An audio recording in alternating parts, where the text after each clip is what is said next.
Hey, welcome to Proven's Garage.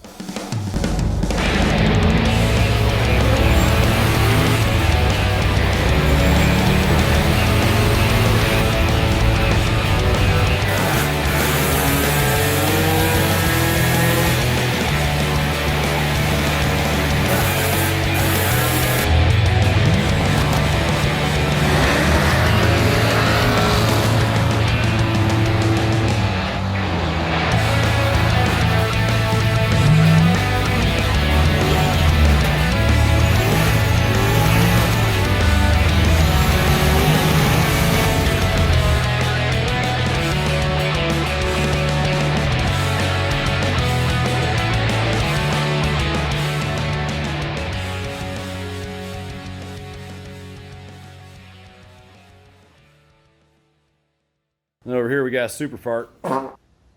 Just picked this puppy up, and this is my next project. Now you might be thinking, that looks like a real piece of shit. And you're right, probably is. I don't even know if it runs. Got this and a whole bunch of extra parts for 500 bucks. Supposedly ran like 15 years ago. Some of you might know, but from the amount of fairing on it and gas tank, it's probably kind of hard to tell. But it is a TL1000R, which is a V-twin superbike. Clearly a superbike. 1998. And it is a 1000cc, 135 horsepower. You know, when it was new. I'm sure now it's like 85 if it runs. But pretty much this puppy is just going to get made running. And then I will be using the motor in something else. Now, I don't want to give away what I'm building just yet. But in the time being, I'm going to go ahead and start taking it apart. See if I can figure out what's going on with it.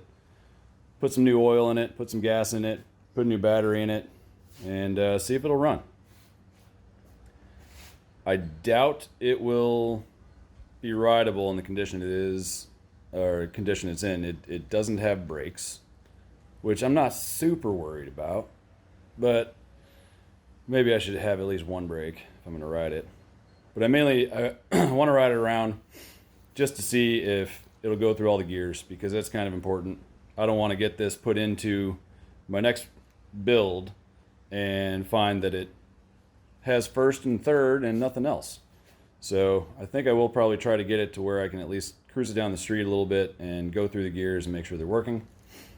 And if that's all good, then I'm going to just tear the motor out, and I'm actually going to end up using a lot of the components on here for my build. And yeah, took out 3 screws, a zip tie, and done. There was a lot holding this puppy on. I mean, this is some extreme garage engineering that someone did on this before. Man, look at that scoop. We're going to be using that.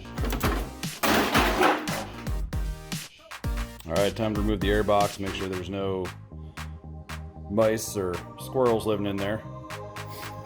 Not any freeloaders around here. Oh, look at that. Man, that well-maintained air filter's been sitting in there for 15 years. That's good stuff down there. So far, so good. Everything seems to be there for the most part. This thing was definitely laid down. We got a broken radiator mount here. But like I said, this engine's coming out of this thing, so I don't really give a shit. Alright, little update. Worked out several electrical gremlins and got it to turn over. Got a new battery in it. Made sure I got power everywhere. Took a little while, but got ignition power there. Got the fuel pump. As you can hear. So we're going to see if we can make any beans.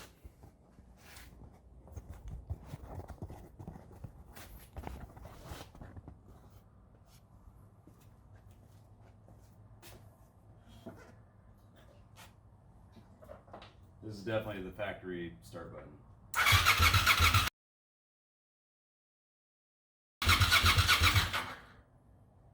Alright. I'm gonna give her a little more go-go juice.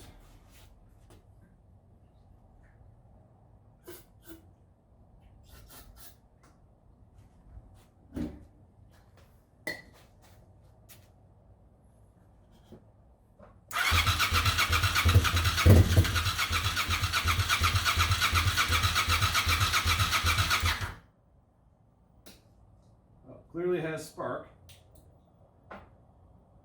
Not convinced it has fuel.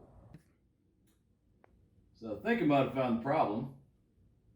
Fuel injectors weren't squirting fuel at all. Knew it was getting spark because I sprayed some carb cleaner into the throttle bodies and I was getting pops and almost starting, and then I would look down there, no fuel coming out. Pulled the injectors off, looked fine.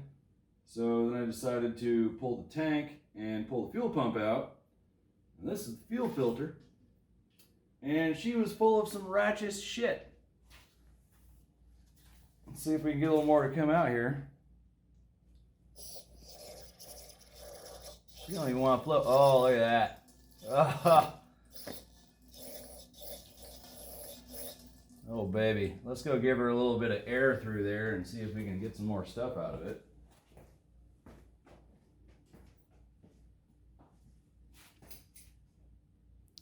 There.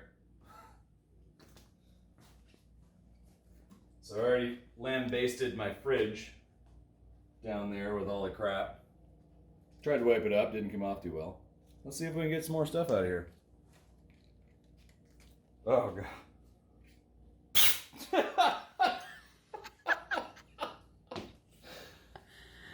Make sure you're aiming down the sides, boys and girls.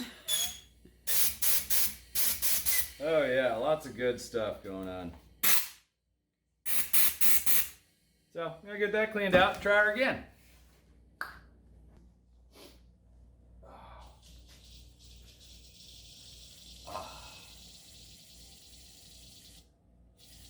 Oh yeah, okay.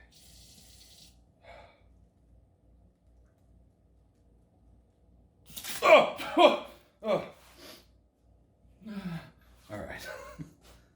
You can, yeah. Hey, babe. Yeah. What? Do you know what? Sorry, what was that? What? What? What time did you? I can't hear you.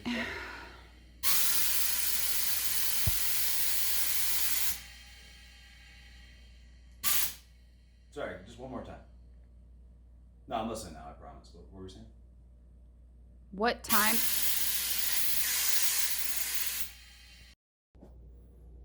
All right, so next morning, did a little more research this morning, trying to see what might be causing the fuel injectors not to fire, and seeing as it doesn't have any codes that the computer is throwing out, leads me to believe fuel pressure.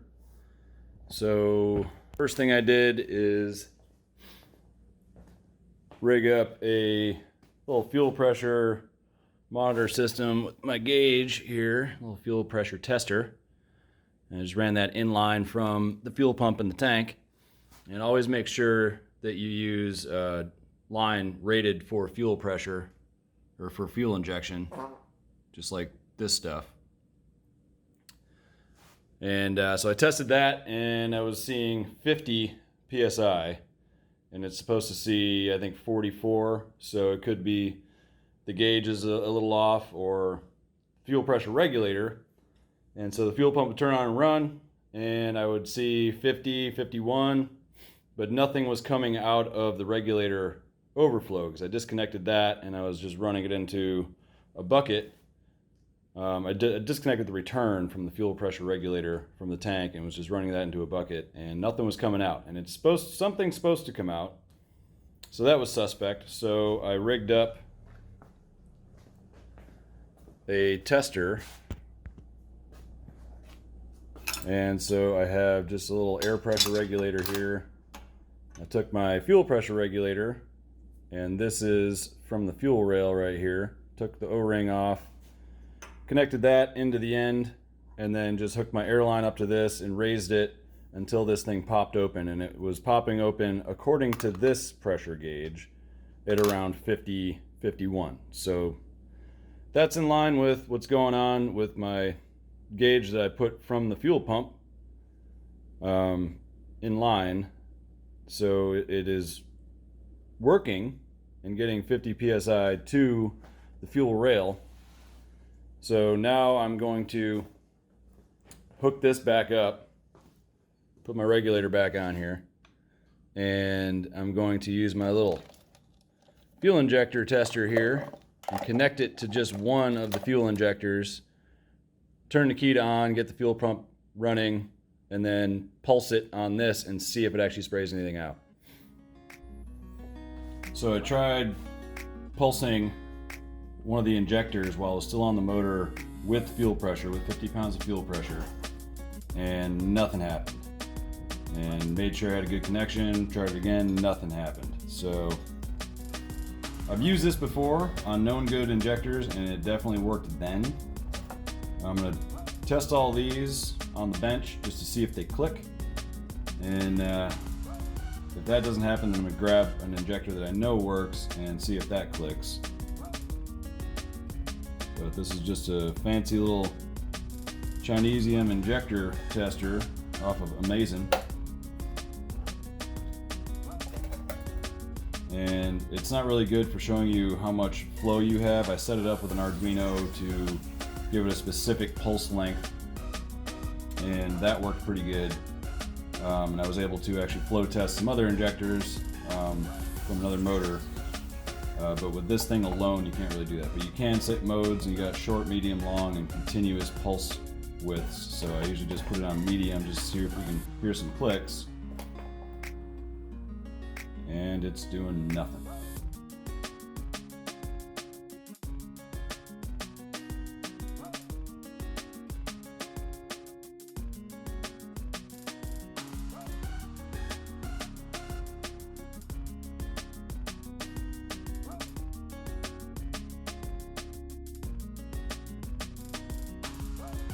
Look at that, 100% not firing. So I'm gonna run through the ultrasonic cleaner, see if that fixes them. We got some simple green. Just pour a little bit of that in there, doesn't need to be too crazy. And this is again, just something off of Amazon, some awesome Chinesium. Multool digital ultrasonic cleaner. You just gotta make sure that water is over the basket.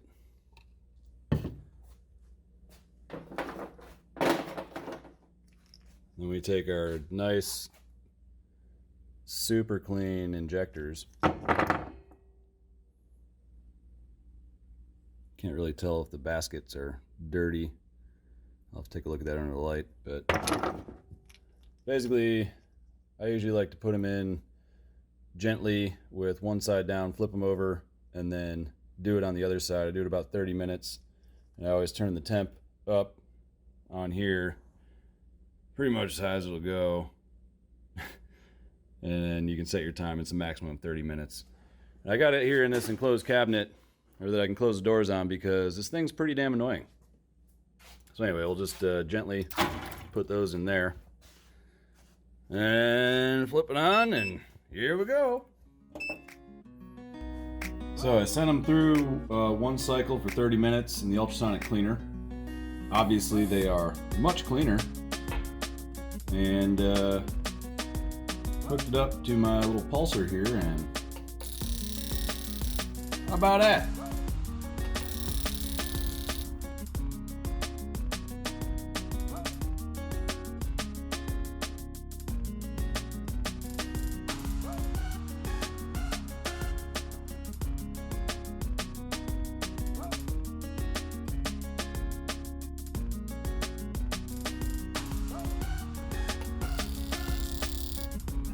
What do you know? Went from 4 non-working injectors to 4 working injectors. I'm gonna clean them up a little bit with some parts cleaner or some throttle body and carb cleaner. Slap them back in, see if we can get this thing to paint. Injector's back in. Nothing's leaking when I get fuel pressure to it, so I'm going to try to fire it up. If it does fire up, I'm only going to run it for a few seconds because the oil is still really old. I probably shouldn't even fire it up like this, but I just want to see if it runs, and then I'm going to shut it off. Also doesn't have any coolant, so.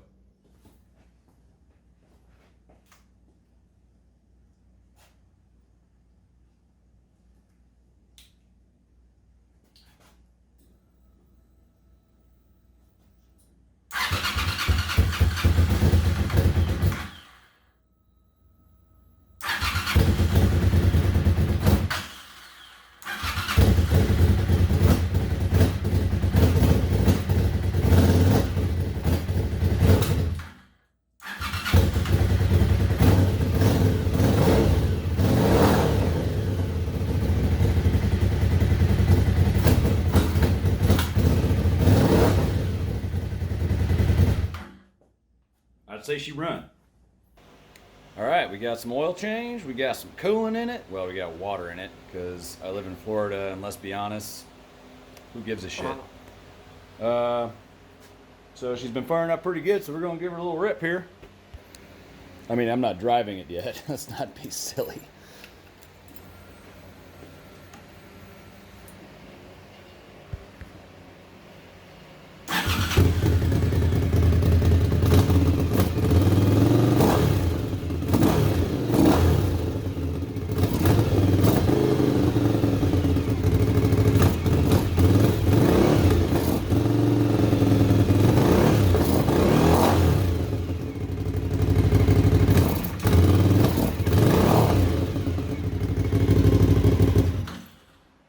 Definitely still got some wiring issues to work out. All right, folks.